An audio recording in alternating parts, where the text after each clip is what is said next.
All right, we are back here talking about the WandaVision finale on the podcast. The first and possibly the only season has been wrapped. All 9 episodes now available on Disney Plus. Joining today, somebody who talked about the first 3 episodes with, then 4 and 5. Sam Derosa, our pop culture correspondent here. Sam, how are you? I'm great. How are you? Doing pretty good. Happy to get WandaVision in the books. That was a fun ride, all 9 episodes. That was a very fun and entertaining ride. I had so much fun. Yeah, I will say when this one came out, I was talking about this last week with Nick Friday on the podcast. And I saw this came out, so I was like, do we need this? And we did need this. We 100% needed this. And I've never been so happy to be wrong in my life about a show. Yeah, I also think it's funny because think about how everything worked out with this show. This was not supposed to be the first one because last year, plans it was going to come maybe the end of 2020 because we had Falcon and Winter Soldier first, and then COVID hit, was everything back. This one happened to be the one that was ready first, and they dropped it first. It's our first real Marvel offering since Spider-Man Far From Home, and it's been so interesting. I thought it was an amazing journey with this whole entire show. Yeah. I'm not going to wait any longer. I'm going to put the spoiler warning out there. People who have not finished the finale yet.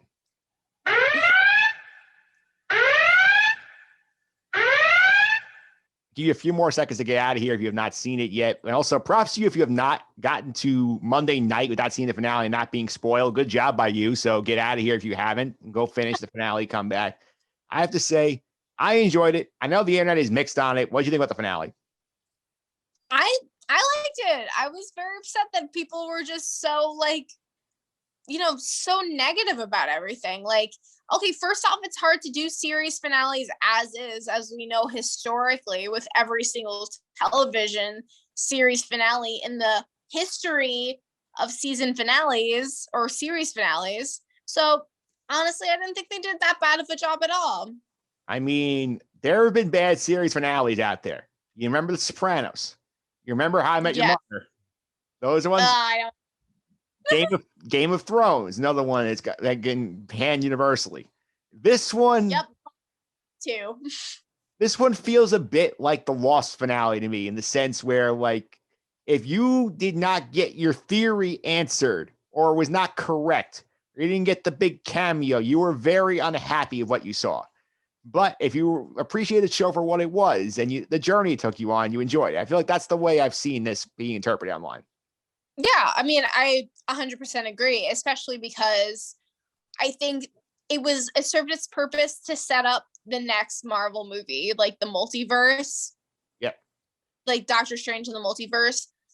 And people were upset that there was no Doctor Strange in there and there wasn't actually, a Quicksilver and everything. But I think it was 100% needed.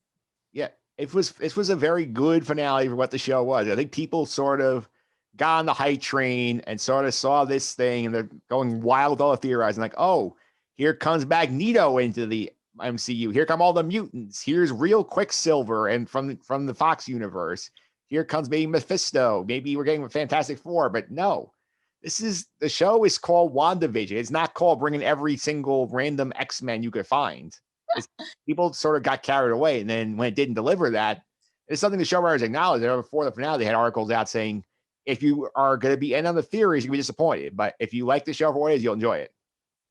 So, when Elizabeth Olsen said that there was going to be, a Luke Skywalker similar to The Mandalorian, it was literally the Scarlet Witch. She was the Luke Skywalker. So I don't understand why people had such a problem with it. No, I think she was the Luke Skywalker. I think they took it in terms of they're expecting this. Oh, here's this cameo we knew nothing about. And Elizabeth Olsen notoriously not very active on social media. Maybe she didn't know the Evan Peters casting had been leaked. And maybe she assumed that was what our Luke Skywalker moment was when we had Evan Peters show up as his Pietro version. That was something that a lot of people did not see coming. But if you followed the news, you saw he was supposedly in the cast of the show. So that made sense. I guess so. And then also the best thing that I saw, thankfully for our social media stuff on TikTok, when Agnes talks about, what's his face, what she calls him, she doesn't call him Ralph. She calls him something else, right? Her husband, Ralph. She says, yeah, it is Ralph. It's him. It's Ralph Bonner, the guy Yeah. who lives in her attic. And it's, you know what? It's pretty funny. Yeah. Thinking like, oh, he would never remember our anniversary or whatever. Like, of course he won't remember your anniversary because you literally have him under his control, like under your control. So I think that was so clever of the show. Yeah, this is a very funny Marvel moment too, because we've been hearing the whole out the show. Agatha Harkness, aka Agnes, says, "Oh, my husband Ralph." You never see Ralph, and you get some fans asking, "Who is Ralph?" We're gonna find out. You know, I just didn't think so, and then we find out that fake Pietro is actually some out of work, unemployed actor named Ralph Boner, and they basically make a big joke about his last name, and that's the whole thing. I'm like, that's typical Marvel humor. You guys are not amused, and I don't get it. Exactly. Like, it's Marvel. It's going to be Marvel to some sort, to an extent. So why are we so surprised that that was going to be kind of like a joke there for you? Yeah, that was a good joke. And I mean, people at this point, it was not the real like Fox version of Quicksilver, but you never know. Like this is just the beginning of stuff. He might show up later on. Exactly. They didn't they didn't cancel out the X-Men universe. They did nothing of the sort. What they did was bring the Scarlet Witch into the Marvel universe that we have now, like they did, like they already have in the comics, which I thought was a super important part of the show. Yeah. I do think that was a good part of the show. I also want to touch on real quick the fight between the two visions, the White Vision and the Vision from Wanda's mind. I thought that was pretty fun. I did kind of nail this in the podcast last week with Nick. I said, here's what happens. They're going to fight. I did not get the whole that we're going to trick each other with like sort of like use logic puzzles to diffuse the situation. But I did. So we did get the transfusion of basically memories from the WandaVision into the White Vision, and White Vision flies away. So I think it's pretty interesting that obviously they want to keep Paul Bettany around. He's still in the universe somewhere, but I don't think we're going to see him for a while. No, I don't think so either. I feel like he'll come down like, maybe in the last second of the new movie that will be coming out, the multiverse movie. But I feel like that's like, I'll save him for a rainy day. That whole fight scene, as much as it was good, it was kind of like, like funny, like, oh, like, you know what I mean? Like it I don't know. It kind of felt out of place. It did, because this is the first real action sequence in the whole series. It's in the finale. Mm-hmm. Like, we went through 8 episodes, including stuff with Sword and stuff with Monica Rambeau. We did not get these kind of big action sequences. We got a couple in the finale. So that was where it sort of felt more like, oh, here's actual Marvel coming in. Yeah. And then on top of that, the Sword show on ABC is not canon, which we've learned now too with the book Agents of S.H.I.E.L.D., which I'm glad you brought that up. I want to touch on that. I watched all 7 seasons of Agents of S.H.I.E.L.D. So the book, I did. So I did actually subject myself to that. So damn, I didn't last an entire regular 1 season. Yeah, the problem with Agents of S.H.I.E.L.D. was their first season got held up so well. They were trying to tie into the Captain America and the Winter Soldier movie. So were basically waiting for it to drop. And then it got good after that because they were able to tell the stories they wanted to. But and what Sam is referencing, for the people who are not aware of, is obviously in the finale, we see Agatha Harkness grabbing the Darkhold, which is the Book of the Damned, a big like magical book that basically gives you magicians access to cursed powers in the comic book universe. Agents of S.H.I.E.L.D. accessed the book in season 4 of its show, where at the end of it, basically, not dead Phil Coulson drops it in hell, and apparently it gets pulled out of hell in another one of the random Marvel shows, and now it's been in the world somewhere. Agatha gets it by 2023. So technically, you can argue that S.H.I.E.L.D. is still canon at that point because it's about 9 years after the book was accessed on the show. But at the same time, they don't want to acknowledge S.H.I.E.L.D. exists. So this is basically a new Darkhold for everybody who was interested. Yeah. I mean, like, let's be real, though. Agatha was the real MVP of the villains. Yeah. At times, like, because we had the last villain we had was Thanos. And he just sucked. Like, I don't know. Like, he was really cool. Thanos 2.0. Thanos 1.0 was a badass. Yeah. And then we had, like, Thanos, like, on vacation, sitting there, like, whatever. Yeah. And now we have Agatha, like, where you have, like, you kind of make yourself, like, feel for her. Because, like, Thanos, did we ever feel for him, ever? Well, the first one we did. The second one, we did not care for. The second one was basically like, rawr, I'm going to destroy the universe. It was the first one, we actually felt like he was going on the Warrior's quest, and he believed this is what he had to do. That one was the more popular Thanos by far. Yeah, but like this one with Agatha, it's like, all right, so she is like a witch during the Salem witch trials at first, and then you're like, oh wow, oh my god, she's getting like put on the stake, and then you find out her family like hates her because she's like super dark. Yeah. And she's like really cool. I don't know, I kind of rooted for her, as much as that makes, me sound like a villain, but I thought she's so cool. Like the thing was, I was kind of confused with the direction they're trying to go with Agnes, because first they give you the whole it was Agatha all along in episode 7, the whole musical bop, and you're like, okay, she's the bad guy of the show. Then they spend a whole episode 8 basically trying to convince you that she just wants the magic and she just wants to learn from Wanda how she did this. And then we're back to full like mustache twirly villaining in episode 9. And I'm like, pick a direction with her, please, and stick with it. This just bothered me. True. Like, cause like I feel like her character though in the comics is like they're friends one moment and then they're like enemies the next. Like I know that she like doesn't she teach in the comics? Yeah, she's Wanda's mentor at one point. Exactly. So maybe maybe they also just got confused with the whole planning thing, the people at Marvel. Yeah. The thing I will say though that was pretty cool on that of them in the Agatha Wanda fight. I did not like the whole thing about using the I forget what they were called, but like when she uses the trick that Agatha used against her in episode 8 and episode 9. Yes, using those to sort of like turn the tables there. I thought the moment that was cool was when Agatha basically starts freeing the town people from Wanda's trap, and you start seeing their personalities come out and how pissed they're getting at Wanda. Like that was like a really, really cool moment. And then you see Wanda basically realize like how destructive her powers can be. I thought that was a very powerful moment in the show. Yeah, I mean, I didn't mind the runes part because, Agatha's like, because I feel like Agatha underestimates Wanda completely. So like when she's throwing these spells and stuff, she's like missing on purpose, but Agatha's like, she sucks. Like she's not even hitting me right now, But then at the end, it's just like he pulls up with these runes and they're like, then Agatha's like, oh, look at her. She got me. I mean, it was an easy out.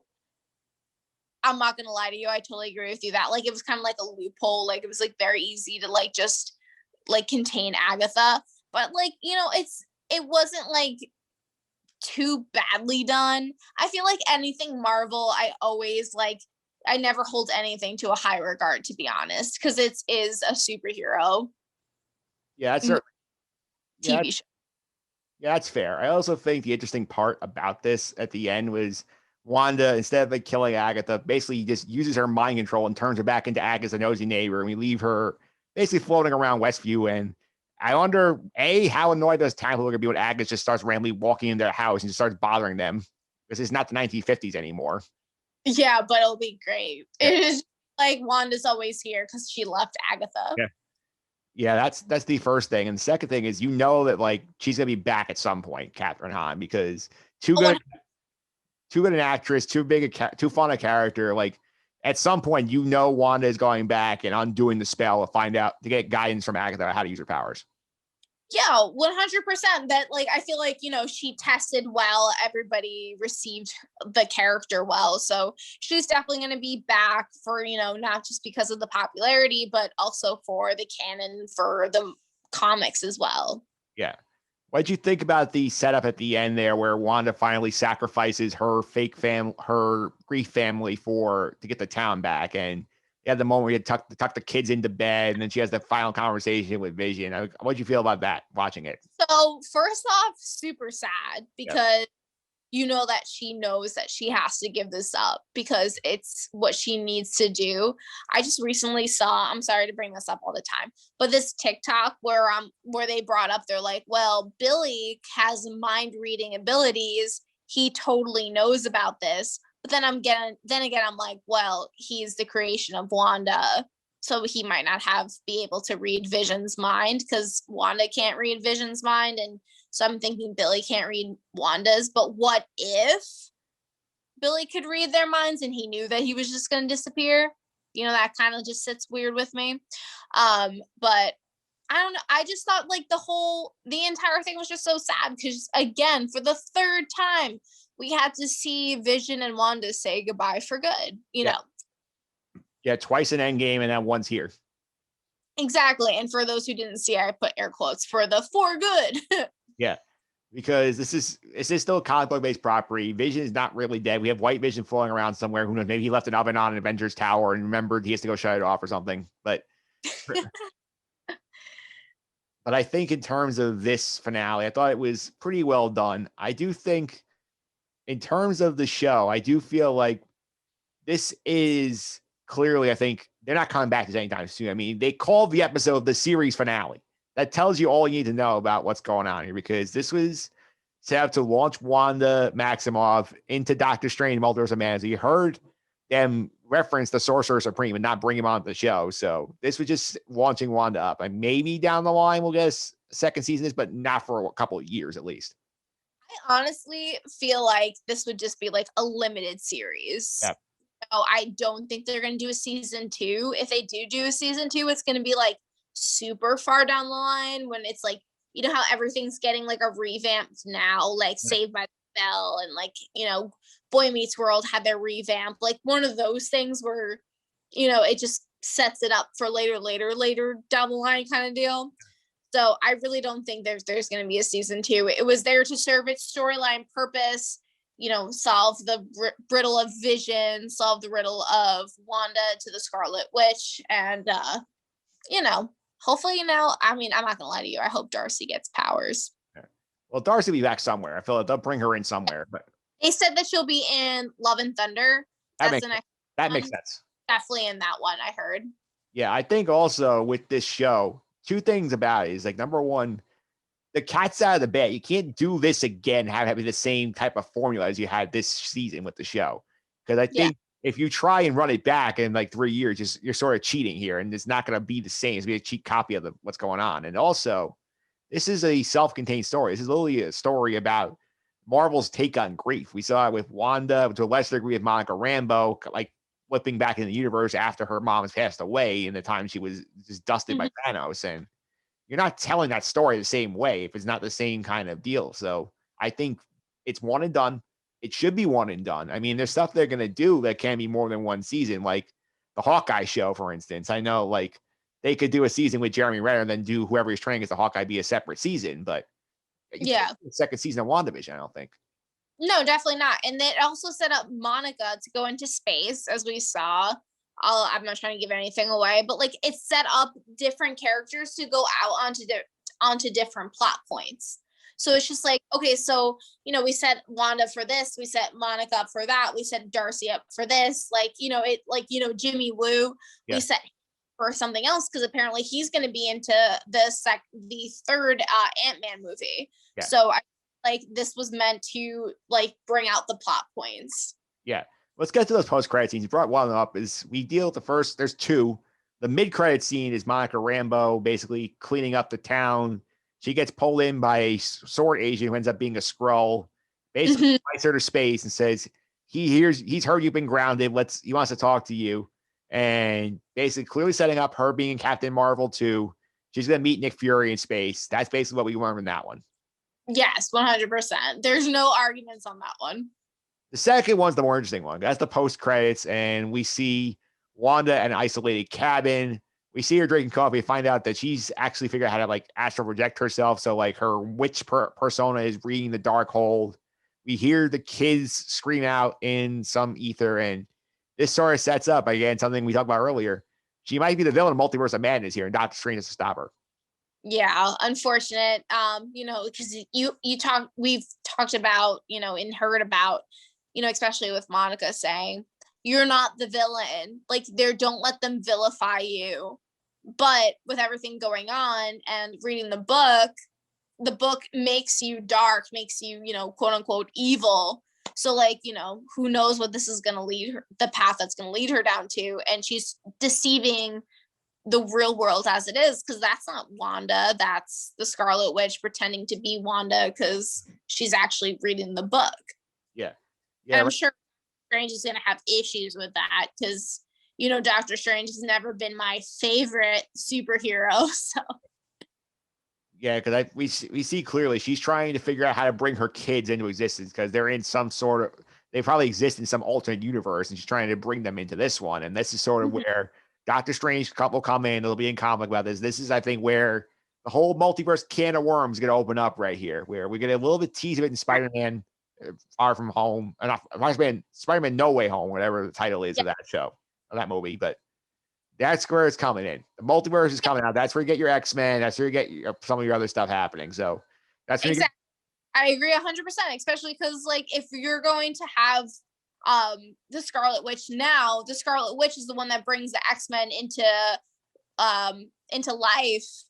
She's the one who creates them and stuff, right? Isn't that what happens in the comics? Well, there's one, the House of M, which is the story that people thought this was based on, was there's a point where she just basically wipes all the mutants by going, no more mutants, no more mutants. She basically wipes out all the mutants. So that's one of the theories that people were mad about. They thought it's going to be a situation where she's going to create the mutants. And that did not happen here. So gotcha. So who knows what this movie's going to be like, because it is multiverse. She might like try to get her kids smushed all together, create one. We'll see Ralph Bonner again, but as Quicksilver. Yeah. I don't think we'll see Ralph Bonner again. I think we see Evan Peters actually playing Quicksilver this time. Oh, 100%. Or it will be funny if we'll have like a little callback to WandaVision. You know what I mean? Because Marvel's pretty quirky with that. That's true, because they are very tight in the continuity. As people remember, Nick and I talked about this last week. They'll pay attention to who's in backgrounds or scenes and bring them back. Like, perfect example, Avengers Endgame. The kid who plays Tony Stark's little friend in Iron Man 3 came back as the same actor, came back for the funeral. Yeah, and then like, who thinks of that? Only Marvel. Yeah, only Marvel. And let's talk about some fun stuff here. Who was the MVP of WandaVision season 1? Oh, 100% Wanda, aka Elizabeth Olsen. I loved her character arc completely. And we learned more about her than we would have ever done in a movie. Yeah, this is why this shows like this work, because if you put this in on the big screen and said, here's our movie, here it's starring Elizabeth Olsen and Paul Bettany, you're not getting a lot of people to go. No, not at all. Not unless you're attaching somebody bigger, one of the bigger stars, like unless it's like Steve Rogers is in this and as like Chris Evans in it, and these two are the secondary characters. This is a vehicle where they get their own story. She got a chance to be the lead. She shined. Yeah, and then you also created the leads in itself. So maybe if there is a movie next time, like with Jimmy Woo or Darcy or with White Vision or something. Also, did you think that Ultron was going to be this White Vision? Because that was my guess, and I was very upset I was wrong. That was an interesting theory. I did not consider that. I thought from what the comics had, it said basically more like a cyborg where he's just completely emotionless and like sort of like a Marvel version of Terminator. That's sort of what I thought they were going for there.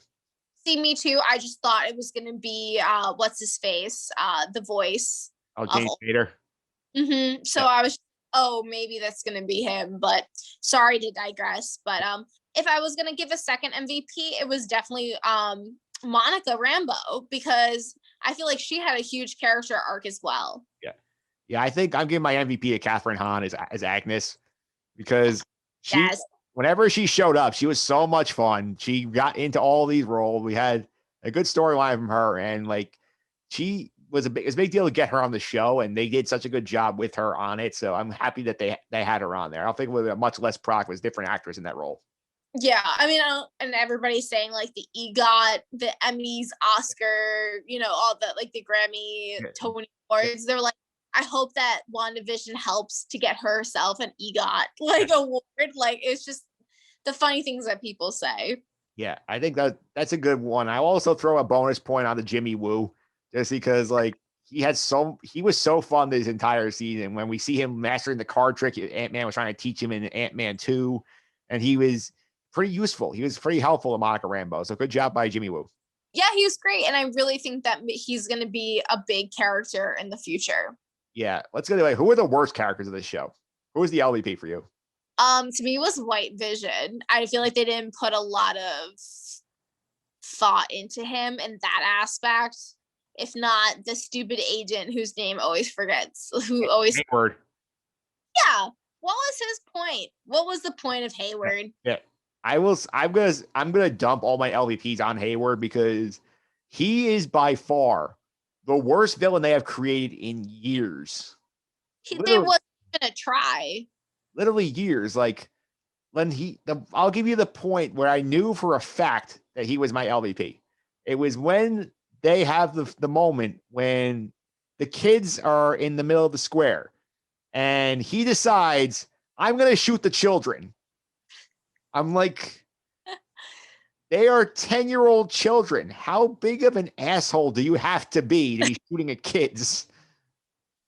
But you know what? You can even bring it before that too. When he brings Monica into the office, he treats her like crap. Yeah. Again, this is like a very just like one note dick, basically. But yeah, him shooting the kids or attempting to shoot the kids, and we find out Monica saves number one, and I forget where it was Tommy or Bill using their powers to manipulate the bullets so they don't hit them. But like, that's just such lazy writing from the staff. It's like, oh, he's not bad enough. We'll have him shoot the children. Yeah, I mean, let's be real. Like the show started off here with writing, and it made the curvature down. I mean, I feel like that's mostly everything we have in entertainment industry. Nothing really just shoots up on a high, but I agree with you. I think that was very lazy with Hayward. I was bothered by that because we've had a good run of villains in the MCU lately. We had Thanos 1.0, we had Killmonger, we've had even Mysterio for what he was in Spider-Man Far From Home was interesting. Yeah. Hayward was not. No, especially how did we get rid of Hayward? Darcy hits him with the truck, and then and then she disappears, and then he just gets walked away in handcuffs. Like, yeah, I don't. Just a very they just wanted to put everything together to fix it. Yeah. Also, a little disappointing too. We couldn't get Kat Dennings for 30 seconds in the mid-credit scene, just piecing out on them. I guess she was too busy filming Thor: God and Thunder. I like to chalk it up to that, or maybe coronavirus ruined it for us. Or maybe this is something that people also did not realize. And then the criticism of the show is like, oh, why didn't Doctor Strange appear? Or why didn't we get Ian McKellen as Magneto appear? I'm like, this is a TV show budget. We're not paying through the arm and the leg to get Doctor Strange to show up for about 10 seconds. It makes no sense. Especially because they spent most of their budget on CGI. Yeah. I mean, we got a lot of stuff, and people they just got a little greedy with this. Exactly. And who knows what Winter Soldier is going to give us either. So we have our plot points for WandaVision. So you know how we had the Civil War, the Iron Man versus Captain America. Yeah. Maybe we'll have a certain not exactly the same 1v1, but there's going to be 2 teams for each. Yeah. I don't know. I guess coming to the future of the MCU. Yeah, the Falcon Winter Soldier thing, I'm excited to see that come out in about a week and a half. It's going to drop the first episode. Happy that we're not going to get too much downtime between WandaVision and that, so it makes me very happy. Yeah, this week we get the behind the scenes special where what happened sort of what Disney Gallery did for Mandalorian. We're gonna get the WandaVision version that we're getting a documentary on Disney Plus this week talking about, oh, here's some of the behind the scenes stuff for that show, and then 6 weeks of Falcon Winter Soldier. I think that's great, but I wish it was 10, but whatever. What do I know? From what I've been gathering, I read somewhere online in one of the interviews, I think Kevin Feige did, said basically it's 6 hours of content for each show. It's a matter of how they package it as hour-long episodes or shorter, like they did for WandaVision, to get more episodes out of it. But all right, well, that makes me feel a little bit better. Yeah, because I think this is another one where it's going to be a limited run. This one I'd be surprised to get a season 2 out of it too, just because it seems like such a high budget concept. I do wonder though where we're going to end up with this, because this is sort of taking up after we saw Sam get the shield, the end of Avengers Endgame, and you wonder are we setting up at the end of this he's fully Captain America and then he's going to show up in a team up movie somewhere, or he's getting his own movie?